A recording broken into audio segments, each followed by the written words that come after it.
ఏంటిదిరా అది? ఎందుకు నాకు ఎవ్వరు ఏం చెప్తలేరు? అది ఏంటిదిరా అది?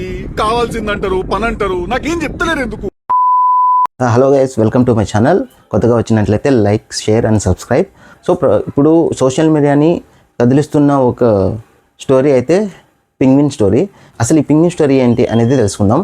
సో ఇది యాక్చువల్గా ఇప్పుడు వస్తున్న ఈ పింగ్విన్ స్టోరీ ఇప్పుడుది కాదు, 2007లో వచ్చిన encounter of the end of the world అనే డాక్యుమెంటరీలో ఉంది. సో ఈ డాక్యుమెంటరీ వచ్చేసి హెర్జాగ్ డాక్టర్ రైన్లీతో కలిసి ఈ డాక్యుమెంటరీ అనేది తీశారు 2007లో.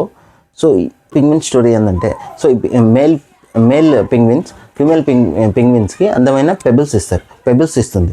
ఈ పెబుల్స్ యాక్సెప్ట్ చేస్తే సో ఆ లవ్ని యాక్సెప్ట్ చేసినట్లు. సో వాళ్ళు ఒక్కసారి లవ్ యాక్సెప్ట్ చేస్తే ఈ మేల్ పింగ్విన్ ఈ ఫీమేల్ పింగ్విన్తో ఉంటుందన్నమాట, రిలేషన్లో ఉంటుంది. సో ఇప్పటి వరకు ఈ మేల్ పింగ్విన్స్ ఫీమేల్ పింగ్విన్స్ని చీట్ అయితే చేయలేదు. ఇన్ కేస్ ఒక్కసారి ఏమైనా చీటింగ్ చేస్తే సో ఇది వరల్డ్ని వదిలేసి, అంటే తన గుంపుని వదిలేసి ఒంటరిగా వెళ్ళిపోయి చనిపోయే వరకు ఒంటరిగానే ఉంటుంది. ఇది అంత సెన్సిటివ్ అన్నమాట. సో ఈ స్టోరీ ఇలా ఉంటే, సో ఈ డాక్యుమెంటరీలో కూడా ఒక పింగ్విన్ వచ్చేసి తన గుంపుని వదిలేసి ఒంటరిగా వెళ్ళిపోతుంది. అది రీసెర్చర్స్ తనని దారి మళ్ళించి తన గుంపును కలపడానికి ట్రై చేసినా కూడా మళ్ళీ తను ఒంటరిగానే వెళ్ళిపోతుంది.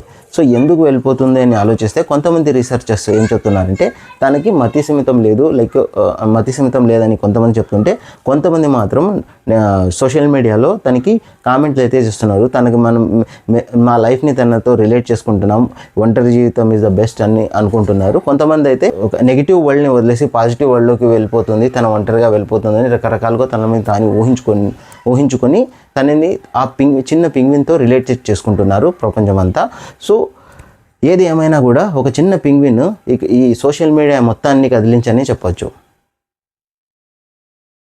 Thanks for watching. నీ డౌట్ అయితే తీరిందా?